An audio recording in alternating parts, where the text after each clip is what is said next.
Good evening, everybody, and welcome to another edition of the Sports Exchange. My name is Scott Morganroth, the Motor City Madmouth, along with Rick Curti. How you doing, Rick? I'm doing well. Really smiling after last night's glowing endorsement from Mark Littell about Major League Baseball in Charlotte? Oh, I had a lot of fun. It was great. All right, and Mel, how you doing, Mr. Farr?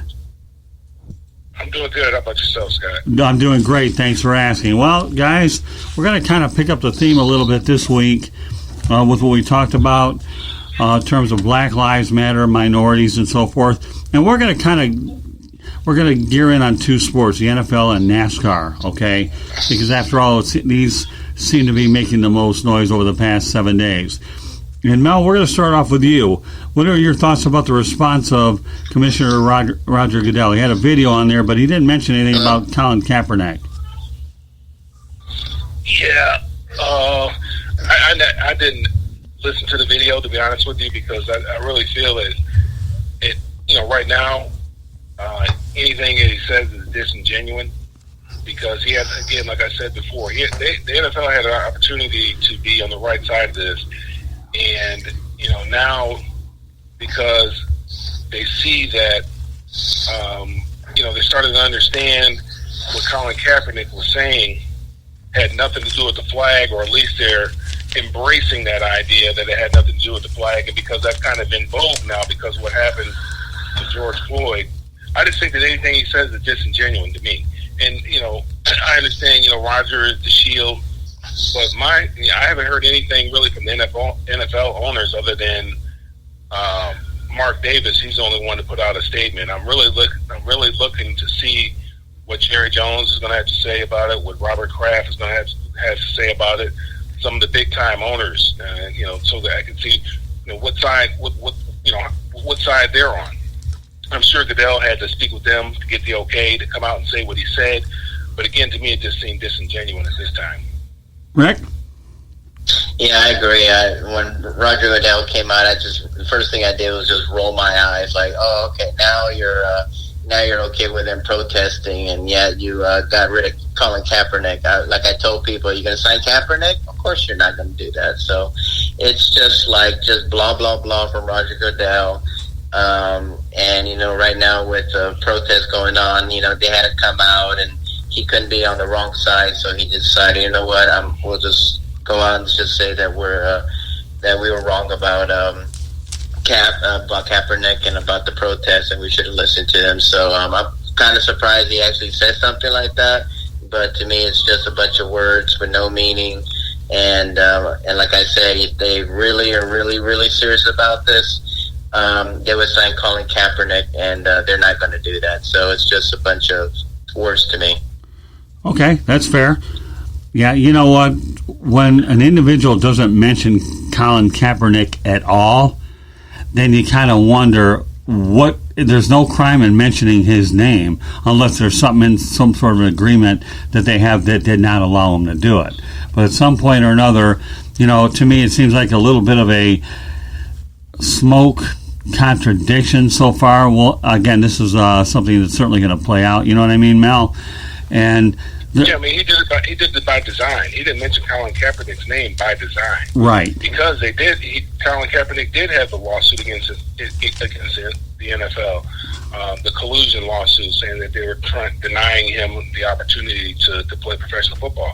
So if he comes out and says, that they're wrong about Colin, then they're admitting guilt. Now, obviously, they've already, they settled, had some type of settlement that they reached last year. So, yeah, I didn't expect them, and I don't expect them to say that to apologize to Colin Kaepernick by name.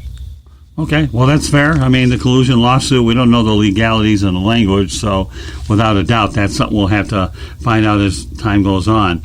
So with that said, okay, will these latest developments have any effect on the Rooney Rule, which I think is very flawed? I don't know why.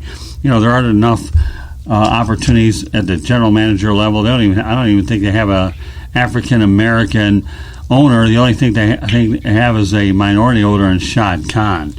So that Rooney Rule to me is very flawed. Mel? It's a shame that we have to have it when we can play it, but we can't coach it. or we can't scout it, or we can't manage a team. 75%, or excuse me, 70% of the players in the NFL are African American players. But yet, you look at the coaching ranks, it's not representative. Most players become coaches. That's generally how it happens. So it just tells you that racism still exists in the NFL, where you're saying that they're smart enough to play, but they're not smart enough to coach. I mean, we've progressed over the years. There's certain positions that African Americans couldn't play: center, linebacker, quarterback, safety. There are certain positions that we couldn't play. Then we finally started getting one. Then we got Doug Williams to come in. Well, I mean, go back to Shaq Harris and guys like that. But Doug Williams finally won a Super Bowl as the first African American quarterback. We got Tony Dungy, was the first African American coach to win a Super Bowl. But yet we, even though we make up a large percentage of the players, they're not getting the opportunities. They're just not. I mean, you see it every year. They recycle these coaches every year because they're familiar with them. There's familiarity with them. There's a comfort level with them. That's why they recycle these coaches all the time. Then an African American coach gets an opportunity, he gets fired after a year, which is ridiculous. I mean, I've seen guys. I remember when Ray Rhodes went 8-8. I think he was coaching Green Bay Packers. I think he was coaching the Packers. Yeah. He was coaching the Packers. When 8-8 got fired after 1 year. I mean, it's just crazy. They just don't get when the first African American coaches that got opportunities. Well, Art Shell got his opportunity. Then Dennis Green came from Stanford and went to Minnesota. Minnesota was not a good franchise when he went there. It was not a very good franchise. Tony Dungy, he got Tampa Bay. They were not a good franchise when he got the Buccaneer job. They never were given quality opportunities, but they turned those franchises around. Where Minnesota was a perennial winner.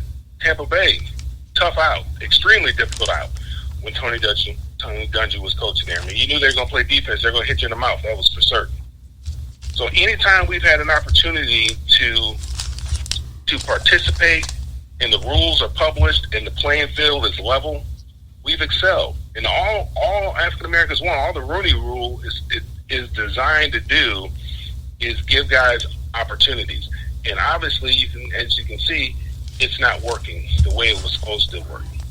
And that's because the people in control don't want to cede that control to African Americans, because they know if you start letting them get in the coaching ranks, then all of a sudden, instead of having 3 or 4 coaches, then all of a sudden, you might have 70% of the coaches might be African American. Then those coaches move up. They move up into the front office. Then all of a sudden you have 70% of the general managers are African American. So they're starting to lose some of their control. They don't want to give up that control. Yeah, Tony Dungy should have had a second Super Bowl ring, but John Gruden reaped from the rebuilding process for sure. And I've always thought this, but I'm glad that Tony Dungy did win one with the Indianapolis Colts for sure. And you know what? I believe he's in the Hall of Fame, so it doesn't matter. But it does, but it doesn't. You know what I mean, Mel? Justice was served up in Indianapolis that he was recognized and got the other opportunity from Jim Irsay of the Colts. Thankfully, that worked out. The Ray Rhodes firing after an 8-8 season to me was absolutely puzzling as far as I'm concerned. It really was an 8-8 season in your first campaign, and then they got rid of him. I don't know. That one to me. It's in Green Bay, and we know what the racial climate is in Green Bay. I mean, when Reggie White went there, it wasn't very popular. They talked about the racial climate in Green Bay. And so, obviously, they had no patience whatsoever. I mean, they really didn't want Ray Rhodes there. That's the bottom line. They did not want him there. And they found a reason to get rid of him. Yeah, but I'm glad Reggie went there. He was the first notable free agent that did go to Green Bay. And outside of Favre, he definitely put Green Bay on the map and helped get that franchise turned around. Reggie, to me, is just one of the most unbelievable players of all time. He really was. I never played. All I've heard is a passion he had on the field and the heart that he had as a minister. So I wish there were more like Reggie, that's for sure. So let's go on to the next topic, guys. Okay, Rick, anything you want to add to it before we move on? No, I totally agree. It's just this Rooney Rule is such a farce, and it's always every year they'll bring some head coach, some coordinators or some conditioning coach that they know they're not going to hire. They know they don't want, but because they have to suffice to the Rooney Rule, they bring them on, and then of course they pass them over, and they get somebody who they want in the first place. So it's such a farce, and it needs to be fixed. And it's sad that we have to have a rule where we have to talk to people of color. It's just it's sad that we have to have a rule like that. Shouldn't be like that. I mean, I know a guy right now who's paid his dues. His dad was a coach. Dad coached in the Lions.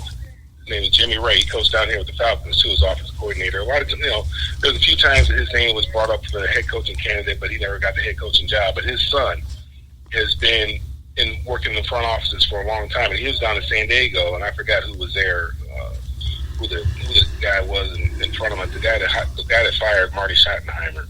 He was there at that time when they fired Marty Schottenheimer, and his name had been brought up for a general manager job. The guy is more than qualified, has done everything. Can't get a job. Now you look at guys like Sean McVay. His dad and maybe granddad or something like that were coaches or something like that, and he gets a job at 30 years old, a head coaching job, not just a head coaching job, a premier head coaching job. He gets the Los Angeles Rams. That's a premier coaching job in a big time market. Same thing with Shanahan. His dad was a legendary coach. So he did some good things in Washington, then came over here in Atlanta, did some good things, and parlayed it into a great job. You don't see that happen with African Americans. We don't get that opportunity. And I'm telling you, Jimmy Ray, he's paid his dues, but he can't get a general manager job. And he's applied for them and has not gotten one. He was an assistant general manager, I think, in Indianapolis. And then when they had an opportunity to promote him, they brought in that other guy, I think Ballard or something like that, whoever's there right now. They brought in that guy. So now Jimmy Ray's, he's doing something, I think, for the Detroit Lions and player personnel or something like that. It's like a demotion from where he was at. But the guy cannot get a general manager job, can't get a shot. It could be Eric Bieniemy. He's another name you keep hearing every year that he should have been a head coach, and he got passed over. And I mean, they can say he's one of the brightest minds in all of football, and for some reason he can't get hired either. You keep hearing what a great guy he is and what a great coach he is, but yet why isn't anyone hiring Eric Bieniemy? Well, they will. Nobody's giving him a chance. Nobody's giving him a chance because they think it's Andy Reid. They think Andy Reid's calling the plays. They really don't think Bieniemy's calling the plays. They don't believe it. That's the bottom line. They don't believe it. Well, Eric, he will get a chance. Eric Bieniemy will get a chance. So I will say one thing working in the favor of minority hirings, that Brian Flores continues to do a good job, and he's a good, bright young football mind. I think he could be, I don't want to say the next Tony Dungy or Lovie Smith, who have done well, but watch out for Brian Flores. Another guy, name that we're missing, though, guys, and I remember this is how long I've covered the league. I met Mean Joe Green out when he was an assistant coach for Dave McGinnis with the Cardinals, and why Mean Joe Green never got a job working not only under Dave McGinnis, but he worked under Don Shula and Chuck Noll is a mystery to me. Mean Joe Green, I think, could have been a heck of a coach, but he was, I think, before his time when a lot of the minority discussion actually took place. What do you think about Mean Joe Green? I think he would have been a fine head coach. I'm sure there's quite a few of them who would have been a fine head coach. They just never got the opportunity.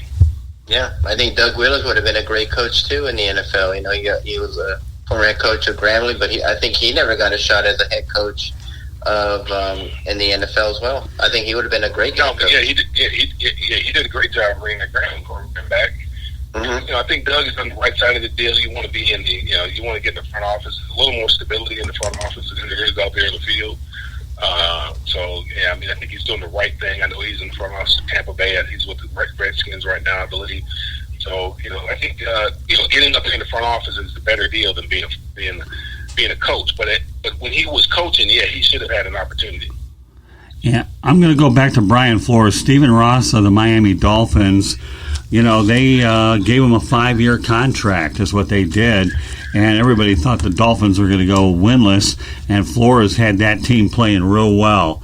And I'll tell you what, every minority coach better hope that Brian Flores does a really good job, because I'm hoping Brian will open up some doors as well. And I'm not only putting the pressure on him, but Brian will be a guy that hopefully will be a positive out of this whole situation. I think he's going to do a wonderful job with the Dolphins. That, to me, the Brian Flores hire with the Dolphins was a home run hire.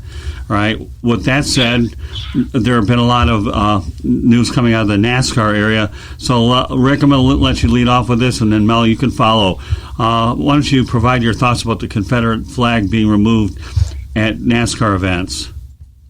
It should have been removed a long, long time ago, in my opinion. I mean, to me, the Confederate flag, it symbolizes, bigotry. It symbolizes hate. I don't quite understand why people symbolize that flag when you literally got your butt kicked in the war. There's no need for it. I mean, there just isn't, and it causes a lot of divisiveness.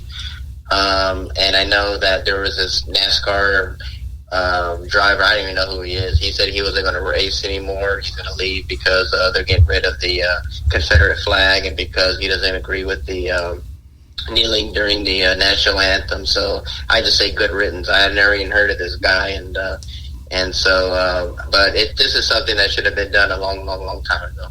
Go ahead, Mel. Yeah, I mean, I think that guy's in a truck series or something like that. But who played in the Super Bowl last year? It was San Francisco and Kansas City. Kansas City, right? Right. Mm-hmm. Yeah. San Francisco doesn't hang up a number 2 banner in the stands, do they? So, I mean, I don't understand it. I mean, when you lose, you don't hang a banner saying that you finished second. I don't understand what the reverence is towards this flag. I mean, that was, over a couple 100 years ago, right? Right. And so why are we still dealing with this? I have no idea. I don't understand why there's a reverence for this flag. And yeah, it should have been done away with a long time ago. But what's happening is right now is that people are having to show their true colors now, because so many people were disgusted by what they saw on television, and immediately were able to identify that I don't like that, and that's not what I'm about. And so people, it wasn't enough. Like I said, it wasn't enough to say that I'm not racist. You're either a racist or you're anti-racist. Right. And so now you're seeing people are defining which side they're on. So like Rick said, good riddance to the guy. He's showing who he is and his true colors. So I mean, he's entitled to feel that way. If he doesn't want to do it, that's entirely up to him. But people now are having to choose a side. Which side are you on? You're going to be on the side of right, or you're going to be on the side of wrong? And we're just talking about being basic good human beings. Right.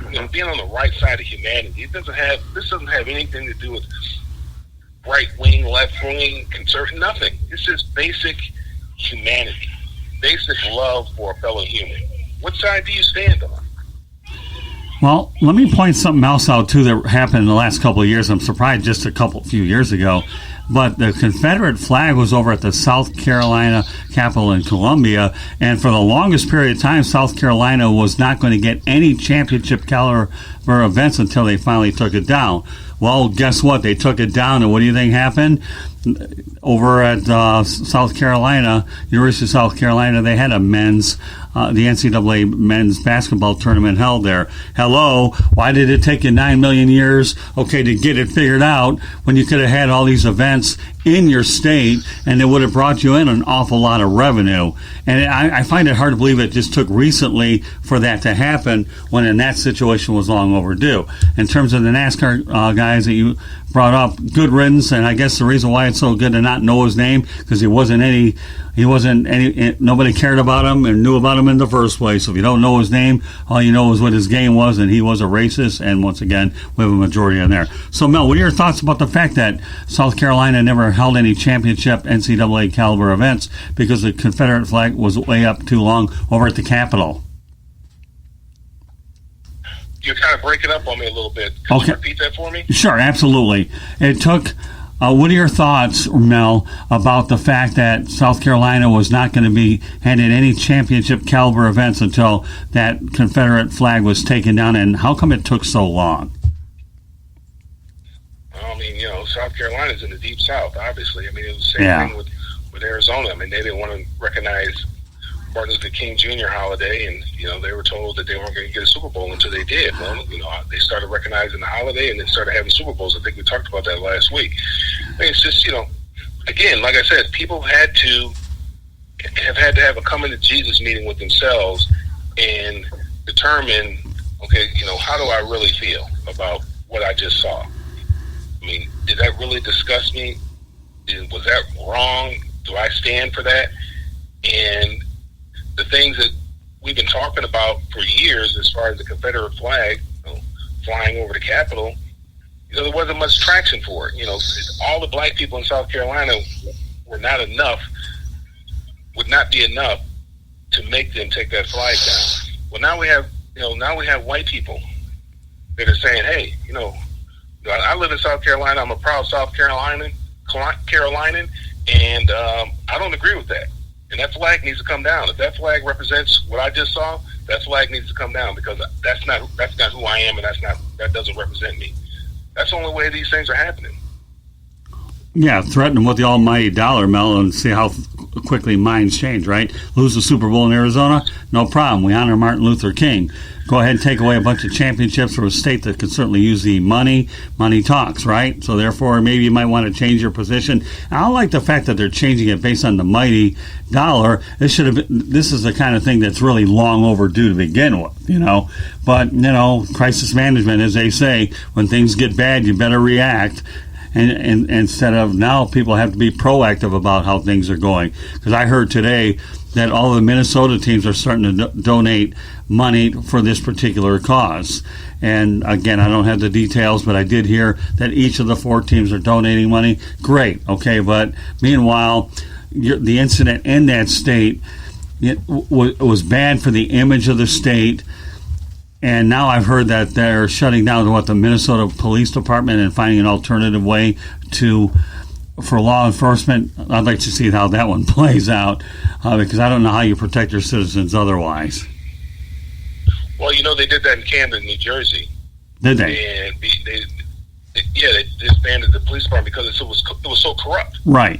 They couldn't fix it, so they had to get rid of it and build it back up again. So sometimes, we talk, like I said, the system is not broken. It's working exactly the way it was designed to work. And because the system is so corrupt, you have to do away with the system and you have to build a new one. Mm-hmm. It is fair and equitable for everybody. Right. Where there is justice for everyone under the law. And it's the same justice. So it's not a bad idea what they're doing. It's not a bad idea. And a lot of them, when they're talking about defunding them, they're just talking about they're not talking about taking away. Now, Minnesota is different, but some of the other places where they're talking about defunding the police department, they're just talking about not spending as much money on the police and diverting some of that money elsewhere to maybe some community initiatives or something like that, or mental health or something of that area, something of that nature, as opposed to policing people. We're going to try to help people. So, I think that's good. I think that's a start. But still, some systems are so bad. You hear these people talk all the time, just a couple bad apples. It's not a few bad apples. The system is doing exactly what it was designed to do, and that's incarcerate black people. And so it has to be torn down and rebuilt from the ground up. Okay. Up until recently, the only time anybody had ever heard of Bubba Wallace was when he was I think he finished second in the 2018 Daytona 500. All of a sudden, Bubba Wallace's impact is greater than you can be in the NASCAR community. And of course, it doesn't hurt that he drives for Richard Petty, undoubtedly the greatest NASCAR driver who ever lived. And he was obviously taking the lead on the Confederate flag coming down. So with that said, Rick, you can start, and then Mel, you can follow up. Okay, what are your thoughts about the impact, Rick, about what Bubba Wallace has done to the sport? And let's not lose sight of the fact that Martinsville, he finished 11 yesterday, and of course he races again here in Miami over the weekend. So lead off. Bubba Wallace is going to turn out to be one big cult hero. Yeah, I agree. I think maybe hopefully this could be the start of NASCAR having African Americans there. It's just it's obvious, what do they call it? The good old boys, as they like to call it down there. So I mean, I just don't understand NASCAR when they don't have the lack of African Americans or minorities in their sport. So hopefully he can be the poster guy for it to bring it there, and I think I think it'll be great for his career. I think hopefully it'll be great to bring some type of diversity if NASCAR wants diversity in their sport, and they need to have it because the sport's dying. It's been dying for a long, long time, and so they need something. And hopefully, maybe with all these protests going on, and I think they're starting off on the right foot by getting rid of the Confederate flag for one thing. And so hopefully that'll open things up, and hopefully we'll see more diversity in NASCAR because it's been dying for a very long time, and they're trying to find a face for it. And hopefully Bubba's it. We'll see. Well, I'll take it a step further. Bubba Wallace has appeared. I think he was on Golic and Wingo earlier in the week, and then he makes the Today Show. You want to talk about a guy getting some unbelievable exposure, and he deserves it because of the position that he's taking. So more power to him. Mel, go ahead. Again, right now it's an easy position to take because of the climate right now in the country. And he's the only one there, so they're going to go to him and ask him what his opinion is, and it's easy for him now to say how he really feels. And it's easy for him to demand certain things now because he's got a lot more people that would agree with him. 4 years ago, I'm sure it wouldn't have been easy for him when Colin Kaepernick first knelt during the national anthem because of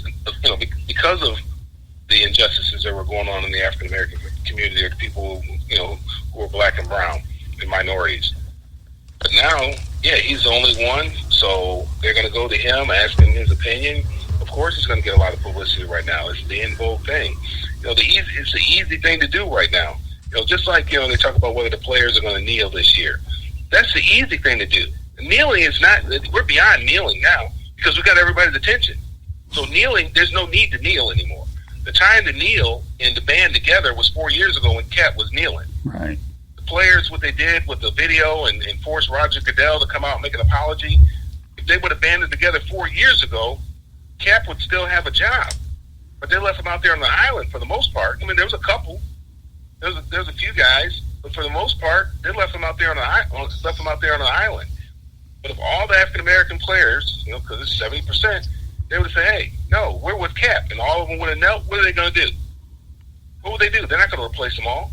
Some of them might have got sacrificed, maybe, but they're not going to replace them all because a lot of them are in key marquee positions. They're big time players in their organization. So I hear them talking about the kneeling thing. To me, it's disingenuous to kneel right now because they have the attention of everyone. So kneeling, all that's going to do, it's not going to do anything for me right now. Now we're past the kneeling. Now we need to start, enacting laws that are going to fix it, or they're going to tear down the judicial system the way that it is right now and rebuild it. We need to start having the conversations about inclusion. We need to figure out how we can fix the Rooney Rule, all those different kind of things. We need to figure out how we can get an African American to own a franchise. We need to be a part. We need to be at the table now. We need to get somebody at the table. Those are the things that we need to be talking about now. Kneeling, we're past that. We're beyond kneeling. Good point. So let me continue on in NASCAR. Former Cleveland Cavaliers center and North Carolina Tar Heel center Brad Daugherty was a car owner for a period of time, and I give Brad Daugherty a lot of credit for trying to take that step into NASCAR. What are your thoughts about what Brad Daugherty is attempting to do and what he's doing right now, being one of the few minority owners in NASCAR? Because that's a tough nut to crack. It really is, Mel, isn't it? To be able to become an owner in NASCAR, let alone the fact that you are a minority as well. I give the guy a lot of credit for, taking making the decision to join NASCAR. Brad Daugherty's nothing but good for NASCAR. Yeah, I remember when he was broadcasting NASCAR. I never could understand it. Obviously, he has an affection for it.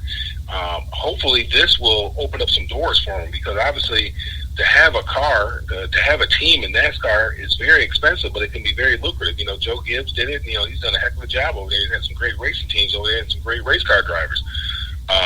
So I think, hopefully this will open up some opportunities for him as far as sponsorships is concerned, that people will start looking at him and taking him seriously and put some money behind him so he can field a good team. So I'm hoping that this will be all positive for him, and I think it will be.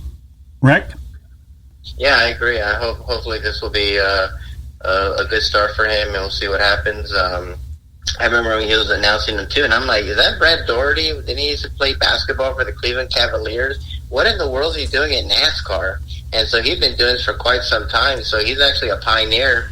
And for him to be an owner and all that, I tip my hat off to him, and maybe him and Bubba can get together and do something special with NASCAR, because they really need it. They really do.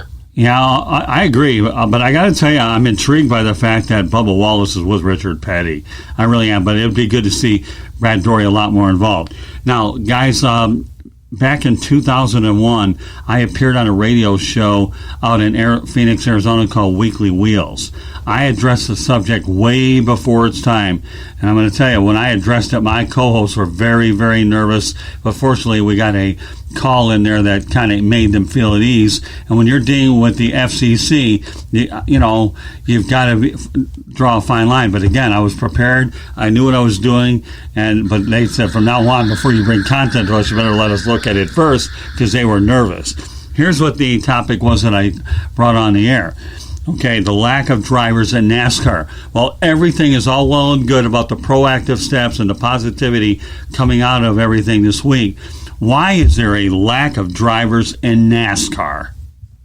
Especially in the top series, if there's only one. Rick, start. What was that again? Well, I'm sorry, can you repeat it? Sure. Why is there a lack of drivers in the top series in NASCAR, let alone the fact I don't know how many there are in the first place throughout the NASCAR series? Like, why is there lack of superstars there? Or? Well, no, lack of minority drivers. Oh, that's okay. It's been like that. I mean, right. It's been like that since I can remember. I mean, I don't remember any African American or Latino NASCAR drivers ever. Once in a while, you see a couple, but you just don't see it. It's pretty much a southern white sport. I hate to say that, but I mean, it's pretty much what it is.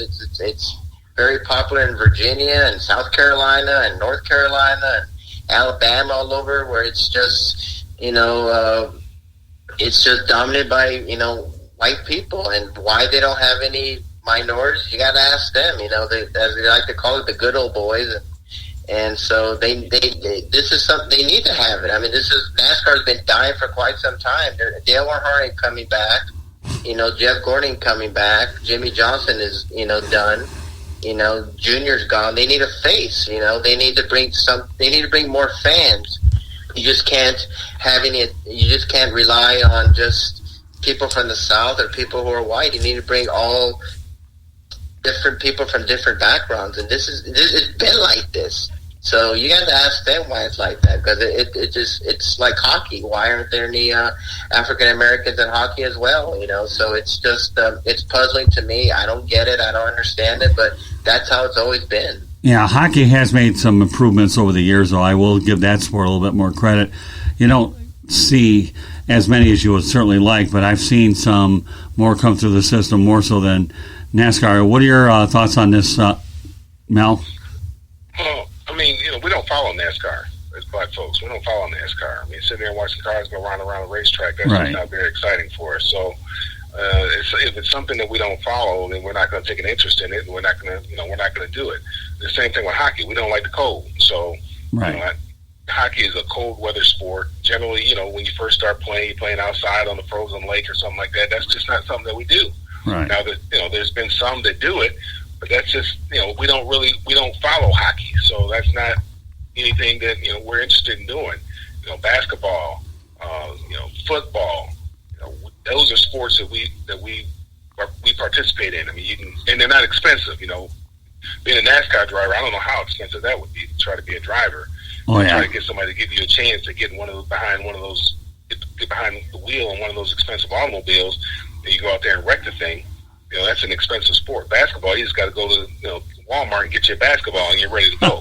Football, it's organized, so you can play that at school, and that's something that we see on TV, and we're very invested in, and we're very interested in. Right. So a lot of the kids grow up and say, "Hey, I want to be that guy." But we don't see anybody in NASCAR that looks like us, so that's not a sport that we gravitate towards. Golf is another sport because golf is an expensive sport. Right. You got to get on those junior tours and stuff like that, and you got to travel the country. Oh, yeah. That's expensive. Right. Most folks can't afford to do that. Yeah, I can say this right now. Again, like Rick has said all week, NASCAR is making all the right moves, and they're looking awfully good compared to a lot of these sports in terms of getting going. I still would like to see a lot more African Americans, minority drivers. I think that there's a lot of quality ones out there. I'm hoping that with all the positive energy that's going on here with NASCAR, that somehow, some way, they'll find a way to incorporate more minority drivers into the equation. And in fact, for that matter, I hope Bubba Wallace is the one that really is the role model for which minorities can utilize, find another opportunity in a different sport. I really do. Bubba Wallace, to me, is unbelievable. I mean, and I hope this guy has an unbelievable career filled with championships, but right now he's a championship person working at a very, very difficult time, and he's stepped up his game. So, working with Richard Petty's great, but go for it, Bubba. You've got a lot of more people rooting for you. I hope he gets all the merchandise sales that he can and gets every message out there, because he's really been, I think, the hero of the week in the sports world. I really do. But for me, I'll feel better about NASCAR when there are more minority drivers in the system. I really do, and we'll see where it goes. I hear Magic Johnson was probably considering diving into that arena too. I think he's toiled around it. Did you hear anything about that, Mel? At all? Mel? I'm sorry, I had the mute on there. Oh. Yeah, I think Magic had talked about it, and Walter Payton was talking about it. Right. When he was alive, trying to get into sports car racing. So there's been some guys that have talked about it. But that's been about it. That's okay. Well, again, at least they're talking instead of not talking. So, guys, I had a great show today. So, with that said, let's go ahead and reach out to Rick and let you people know how they can go ahead and get a hold of you, Rick. Well, you can contact me through my website. It's www.charlottebats.com. Our email is cltbatsbaseball@gmail.com. That's cltbatsbaseball@gmail.com. I'm also on LinkedIn at Rick Curti. I'm also on Facebook at Charlotte MLB. And we also have a fan page at Charlotte Bats Baseball. We're also on Twitter at Charlotte Bats Baseball. We're on Instagram at Charlotte Bats.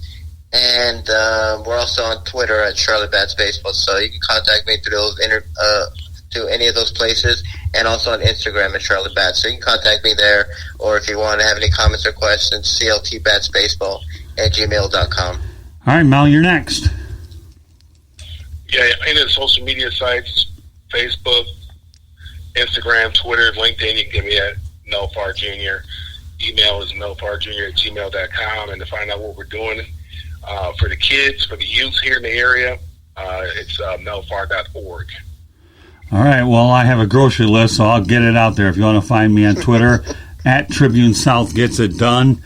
Facebook, like our Facebook page, South Florida Tribune. You'll get updates there. We have an Instagram account, South Florida Tribune, a YouTube channel, which we're really going to get up and running once this pandemic clears up, South Florida Tribune. Now, we have our regular website to find content and even these broadcasts is www.southfloridatribune.com. And we also have another website for the broadcast, www.wsannetwork.com. You can email us at southfloridatribune@gmail.com and find me on LinkedIn. You are listening to the WSAN Network. Our shows consist of the Sports Exchange, the one you are listening to now, the South Florida Tribune Podcast, 108 Stitches Baseball Talk, Real in the Rare with Xavier McKnight, Fantasy Football with myself and Ryan Skolroot, and Rick Curti made an appearance on that broadcast this week, Motorman and Rude Dog, and our new show, No Limits, which, Mel, guess what? How did you enjoy your time on No Limits? I enjoyed it. Yeah, that was a lot of fun. I enjoyed it. So, anyways, folks, you can find this broadcast here wherever you can get wherever you get your podcasts as well, in addition to the websites that I aforementioned. So, on behalf of Rick Curti, Mel Farr Jr., my name is Scott Morgan, off the Motor City Manmouth. Hoping you enjoyed this broadcast tonight, and we look forward to seeing what we can do better next week. So, guys, you have yourself a great weekend, and we'll continue to do it again and do it better. All right, guys? Sounds great. All right. All right, good night, everybody, and have a wonderful weekend. Bye-bye. Okay, you